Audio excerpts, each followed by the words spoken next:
تو آخری عشرہ شروع ہونے والا ہے، اس میں دو چیزیں بڑی اہم ہیں، ایک شب قدر اور ایک اعتکاف۔ شب قدر 5 راتوں میں گھومتی ہے، ایک 27 کی رات ہی شب قدر نہیں۔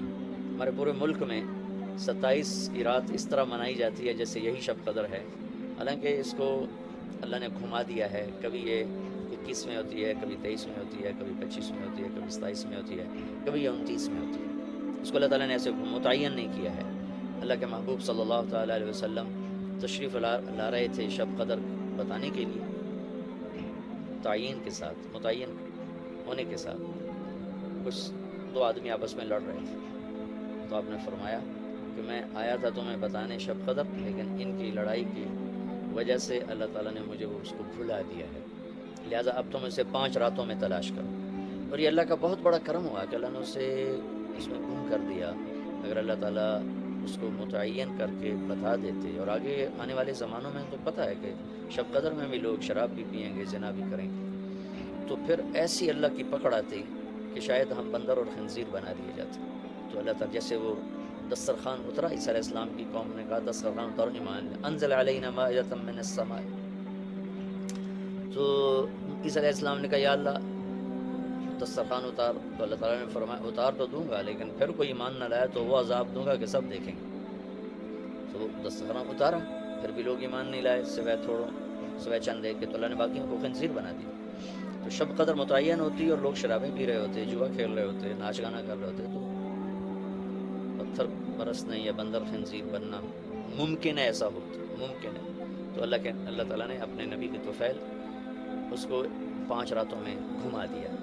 ایک تو 5 راتیں جاگنے سے 4 راتوں کی عبادت اور مل گئی، اور ایک شب قدر مل گئی، اور دوسرا اللہ کی رحمت ہوئی کہ اس کو چھپا رہنے دیا تاکہ اس کی ناقدری نہ ہو، لوگوں کو پتہ بھی نہ ہو، ناقدری نہ ہو۔ آخری عشرہ مغفرت کا، پہلا رحمت، دوسرا مغفرت، اور تیسرا گناہوں سے، جہنم سے آزادی۔ آخری عشرہ جہنم سے آزادی کا ہے۔ نبی پاک صلی اللہ تعالیٰ علیہ وسلم ساری زندگی اعتکاف بیٹھے آخری عشرہ میں۔ بدر کی جنگ 17 کو ہوئی تو واپسی تک رمضان گزر گیا، تو نہیں بیٹھے۔ فتح مکہ رمضان میں ہوا تو یہ 2 سال آپ مدینہ سے باہر تھے، باقی 8 برس آپ مدینہ میں تھے، اعتکاف فرمایا۔ آخری 10 ہجری میں جب 11 ہجری 12 ربیع الاول آپ دنیا سے تشریف لے گئے، 10 ہجری آپ نے 20 دن کا اعتکاف فرمایا، اور جبریل کے ساتھ قرآن کا دور 2 دفعہ فرمایا۔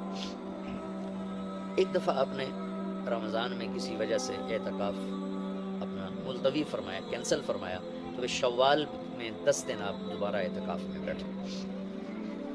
اعتکاف کا موضوع عاکفہ کہتے ہیں مڑ جانا، پھر جانا، پلٹ جانا۔ تو اعتکاف کا مطلب ہے کہ اس طرح یکسو ہو کے بیٹھنا کہ دل اللہ کی طرف پھر جائے، دل اللہ کی طرف مڑ جائے۔ تو اس لیے 10 دن مسجد کے اندر رہنا، صرف اللہ سے راز و نیاز اور اللہ کے تعلق بنانے کی کوشش کرنا۔ اللہ کا فضل ہے، ہمارے ملک میں کیا پوری دنیا میں بہت شوق سے اعتکاف میں لوگ بیٹھتے ہیں۔ جب رمضان گرمیوں میں نہیں تھا تو جانا ہوتا تھا حرمین میں، تو ماشاءاللہ جگہ نہیں ملتی تھی بیٹھنے کی، اتنے اعتکاف کرنے والے لوگ ہوتے تھے۔ جب کوئی چیز رسم بن جاتی ہے تو اس کی روح نکل جاتی ہے، اعتکاف کا مطلب ہے خلوت میں اللہ سے تعلق بڑھانا۔ لیکن جب وہ اعتکاف ہی ایک مجلس بن جائے اور اعتکاف بھی ایک بھیڑ بن جائے تو وہ اعتکاف نہیں رہتا، نہ اس کا وہ مقصد پورا ہوتا ہے اور نہ اس کا وہ اجر ملتا ہے جو اس پر رکھا گیا ہے کہ 1 دن کا اعتکاف جہنم سے 3 خندق دوری ہے، اور 1 خندق کا فاصلہ زمین آسمان کے برابر ہے۔ تو اعتکاف کا صحیح فائدہ تب ہے جب آپ بیٹھنے سے پہلے علماء سے پوچھ لیں کہ کیسے بیٹھنا ہے، کیا طریقہ ہے۔ ہاں، میں مسائل تو اتنی تفصیل سے بیان نہیں بتا سکتا، کوئی اتنے لمبے چوڑے مسائل ہیں بھی نہیں۔ مسجد کی پابندی کرنی ہے، مسجد سے بغیر ضرورت کے نکلیں گے تو اعتکاف ختم ہو جائے گا، بس اتنی سی بات ہے۔ ہاں، ایک چیز جو اعتکاف کو بہت زیادہ خراب کر رہی ہے وہ یہ موبائل فون ہے۔ اب ہم جا رہے ہیں کہ ہمارا اور اللہ کا تعلق قائم ہو جائے، اور موبائل نے تو زندگیاں خراب کر دی ہیں، نجی زندگیاں خراب ہو گئی ہیں، تعلق خراب ہو گئے ہیں، اور صحتیں خراب ہو گئی ہیں۔ بہت زیادہ اس کا استعمال ہے ہماری قوم میں۔ میں اتنا گھومنا پھرا ہوں یورپ امریکہ میں، سوائے ضرورت کے کبھی کسی کے ہاتھ میں موبائل نہیں دیکھا. یہاں دیکھو ہاتھوں میں موبائل پکڑ، دو موبائل پکڑ کے چل رہے ہیں. کوئی کاروباری بھی نہیں ہے، کوئی بڑے زیادہ مصروف بھی نہیں ہے، دو تین موبائل رکھے ہوئے ہیں. اس قدر احمقانہ حرکتیں ہیں. گاڑی چلاتے ہوئے موبائل سنتے جا رہے ہیں.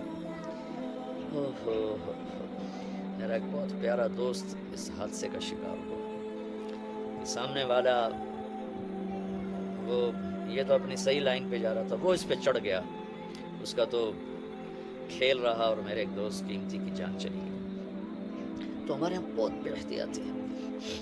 تو کم از کم یہ 10 دن آپ مسجد میں جا رہے ہیں، موبائل گھر چھوڑ کے جائیں، لیپ ٹاپ گھر چھوڑ کے جائیں. اور کئی ویڈیو گیم کھیل رہے ہوتے ہیں، بھائی تو اعتکاف نہ بیٹھ، گھر جا کے بیٹھ جا. اور موبائل پہ لگے ہوتے ہیں، لیپ ٹاپ ساتھ لے کے جاتے ہیں، وہاں کاروباری سلسلے چل رہے ہوتے ہیں. یہ کام تو آپ سارا سال کرتے ہی رہے ہیں. یہ 10 دن اس لیے فارغ کیے جا رہے ہیں کہ میں ہوں اور اللہ ہو. جب تم میرے پاس ہوتے ہو گویا کوئی دوسرا نہیں ہوتا. اس طرح اللہ کے ساتھ تعلق بن جائے، اس طرح اللہ پاک کی محبت نصیب ہو جائے کہ پھر ساری زندگی اللہ ہی اللہ ہو. ہر وقت وَإِذَا احفظ اللہ یحفظک احفظ اللہ تجدہ تجاہک. اپنے اللہ کو اپنے سامنے رکھ، اللہ تجھے ہر وقت اپنے سامنے رکھے گا. ہم تو ہیں اللہ کے سامنے، ہر وقت اللہ کو تو اپنے سامنے پائے گا. اعتکاف میں بھیڑ اور رنگ برنگے کھانے اور لمبے چوڑے دسترخوان اور بے حساب افطاری سحری، یہ ساری چیزیں اس کی روحانیت کو ختم کرنے میں. میں یہ نہیں کہتا کہ اس کا اجر انشاءاللہ ملے گا، لیکن ایک نوجوان ماشاءاللہ اکثر نوجوان، یہ فیصل مسجد اسلام آباد میں تو سینکڑوں لوگ اکٹھے ماشاءاللہ اعتکاف میں بیٹھے ہوئے ہوتے ہیں. تھوڑی جو بھائی اعتکاف میں بیٹھنا چاہتے ہیں، یہ میری چند گزارشات کو ضرور سامنے رکھیں. موبائل لے کر نہ جائیں، لیپ ٹاپ لے کر نہ جائیں. وہاں زیادہ فضولیات، بے شک اللہ کے دین کی باتیں کرے بھی صحیح، سنیں بھی صحیح، دعوت دیں، دعوت سنیں، تعلیم میں بیٹھیں، لیکن فضولیات میں نہ لگیں، زیادہ وقت دعا میں لگیں. اور اعتکاف والے کے لیے یہ بھی ایک بہت بڑی فضیلت ہے کہ اگر یہ سویا بھی ہو تو اس کی عبادت کا ہی لکھا جاتا ہے. اس کا کھاتا، اس کا سونا بھی عبادت، اس کا کھانا بھی عبادت، اس کا وہاں آرام کرنا بھی عبادت. لوگ رات کو جاگیں گے تو ان کا جاگنا لکھا جائے گا، لیکن یہ اعتکاف میں سویا بھی ہے تو اس کا جاگنا لکھا جائے گا. اور 5 راتوں میں ایک رات تو شب قدر ہے ہی، تو انشاءاللہ ضرور نصیب ہو جائے گی. تو یہ چند ایک تھوڑے احتیاطیں ہیں، اگر اعتکاف میں برت لی جائیں تو ہمیں اللہ کا تعلق نصیب ہو. مستورات خواتین جو گھروں میں اعتکاف بیٹھتی ہیں، تو ایک کمرہ ہوتا ہے، ایک کمرے کو متعین کر لیا جاتا ہے، اسی میں وہ رہتی ہیں، اس سے باہر نہیں نکلتی. اسی میں انہوں نے دن گزارنا ہوتا ہے. وہ 10 دن گزاریں، 3 دن گزاریں، جتنے دن کی بھی نیت کریں. اللہ کے محبوب صلی اللہ تعالیٰ علیہ وسلم ہمیشہ 10 دن کا اعتکاف فرماتے تھے، پر ایک دفعہ 20 دن کا فرمایا. اور اس میں شب قدر ہے جو لیلۃ القدر خیر من 1000 شہر. ایک دفعہ آپ تشریف فرما تھے اور آپ نے بنو اسرائیل کے 4 انبیاء کا ذکر کیا جنہوں نے 80 سال اللہ کے راستے میں جہاد کی. تو صحابہ نے کہا بڑے غم سے، یا رسول اللہ ہماری تو عمر ہی 80 سال نہیں ہوتی. تو اللہ نے اسی وقت یہ آیت اتاری، لیلۃ القدر خیر من 1000 شہر انا انزلناه فی لیلۃ القدر وما ادراک ما لیلۃ القدر لیلۃ القدر خیر من 1000 شہر. کہ میرے محبوب ہم آپ کی امت کو ایک رات دیتے ہیں جو 80 سال سے زیادہ بہتر ہے، 1000 مہینوں سے زیادہ بہتر ہے. تو 1000 مہینے تو 80 سال سے بھی زیادہ بن جاتے ہیں. تو کوئی خاتون، کوئی مرد، کوئی عورت، کوئی بچہ بچی، بوڑھا جوان، ایک رات وہ 5 راتیں. آج کل تو ہمارے بچے سوتے ہی نہیں ہیں، ایسے وہ کمپیوٹر الٹے چل گئے ہیں کہ راتوں کو جاگتے ہیں، دن میں سوتے ہیں. تو یہ 21، 23، 25، 27، 29 5 راتیں اگر جاگ لیا جائے، کچھ قرآن پڑھ لیں، کوئی تلاوت کر لیں، کوئی ذکر کر لیں، کوئی نماز پڑھ لیں، کوئی دعا مانگ لیں. اعتکاف میں دعاؤں کا اہتمام کیا جائے. اپنے لیے مانگیں، اپنے گھر کے لیے مانگیں، اپنے شہر کے لیے مانگیں، اپنے صوبے کے لیے، اپنے ملک کے لیے، پوری امت کے لیے، پوری دنیا کے انسانوں کے لیے. ساری دنیا کے انسان، 700 کروڑ انسان ہمارے انسانی بھائی ہیں. ہمیں ان کے کفر سے نفرت ہے، ان کی ذات سے نہیں. ہمیں ان کے جرم سے نفرت ہے، ان کی ذات سے نہیں. ہمیں مشرک کے شرک سے نفرت ہے، اس کی ذات سے نہیں. ہمیں شرابی کی شراب سے نفرت ہے، اس کی ذات سے نہیں. ہمیں ظالم کے ظلم سے نفرت ہے، اس کی ذات سے نہیں. اللہ ان سب کو ہدایت دے دے، یہ جنت میں چلے جائیں تو ہمارا اس میں کیا نقصان ہے. جنت میں جائیں گے اللہ کے نبی خوش ہوں گے، اللہ بھی خوش ہوں گے. جہنم میں جائیں گے تو اس میں ہمارا کیا نفع ہے. تو ہم تو سب کی ہدایت کی نیت کریں اور سب کے لیے دعا مانگیں. پھر جن کے مقدر میں نہیں ہے تو خود ہی اللہ کا غیبی نظام ان کو صاف کر دے گا. جن کے مقدر میں ہے اللہ تعالیٰ ضرور ان کے لیے خیر کے فیصلے فرمائے گا. تو دعاؤں کا اہتمام کیا جائے، اور خاص طور پر اس ملک کے لیے. یہ ہمارا دیس ہے،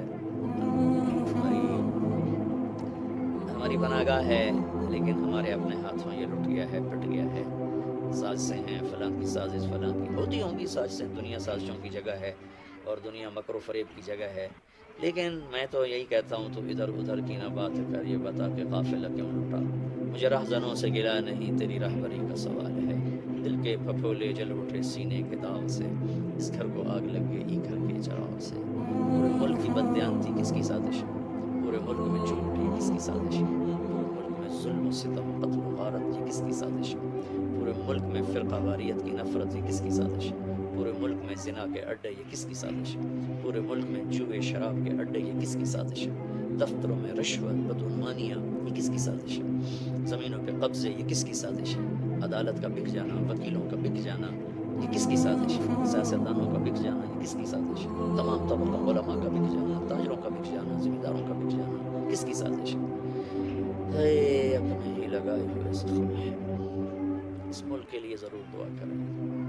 اللہ کے نبی بھی مکے کے لیے دعا فرمائی، مدینہ کے لیے دعا فرمائی، انصار کے لیے دعا فرمائی، اپنے خاندان قبیلے کے لیے دعا فرمائی، اولاد کے لیے دعا فرمائی، تو دعاؤں کا اہتمام فرمائیں، بہت بڑی عبادت ہے دعا، بہت بڑی عبادت ہے دعا، اور دعا کا طریقہ یہ نہیں ربنا آتنا فی الدنیا، دعا کا طریقہ یہ ہے کہ پہلے اللہ کی تعریف کریں، پھر اللہ کے نبی پر درود و سلام پیش کریں، پھر اللہ سے باتیں کریں، بات کریں، یا اللہ تجھے تو پتہ ہے میرے ساتھ یہ ہوا، میرے ساتھ یہ ہوا، میرے دیس کے ساتھ یہ ہوا، میرے صوبے کے ساتھ یہ ہوا، ہمارے ساتھ ہمیں یہ مصیبت پیش آئی، یہ مشکل پیش آئی، وہ تیرے سوا کوئی کرنے والا نہیں، اللہ سے باتیں کرو، منت کرو، خوشامد کرو، یہ دعا کا وہ طریقہ جو میرے اللہ کو پسند ہے۔ ہم شروع ہو جاتے ہیں ربنا آتنا فی الدنیا، کچھ رٹی رٹائی باتیں ہیں، ایک بات یاد رکھیں، دعا الفاظ کا نام نہیں، دعا کیفیت کا نام، دعا الفاظ کا نام نہیں، دعا کیفیت کا نام۔ ہمارے ماحول ہے جی میرے لیے یہی دعا کر دیں، میرے لیے ہاتھ اٹھا دیں، میرے لیے ہاتھ اٹھا دیں، ہاتھ اٹھوائے نہیں جاتے، دعا کروائی نہیں جاتی، دعا لی جاتی، وہ اندر کی کیفیت کا نام دعا ہے، پھر وہ پشتوں میں ہو، پنجابی میں ہو، سندھی میں ہو، سرائکی میں ہو، بلوچی میں ہو، برولی میں ہو، بلتستانی میں ہو، گلگتی میں ہو، کسی بھی زبان میں ہو، اگر وہ کیفیت ہے تو عرش کو چیر کے پار نکل جائے گی۔ Subscribe our YouTube channel and watch our videos.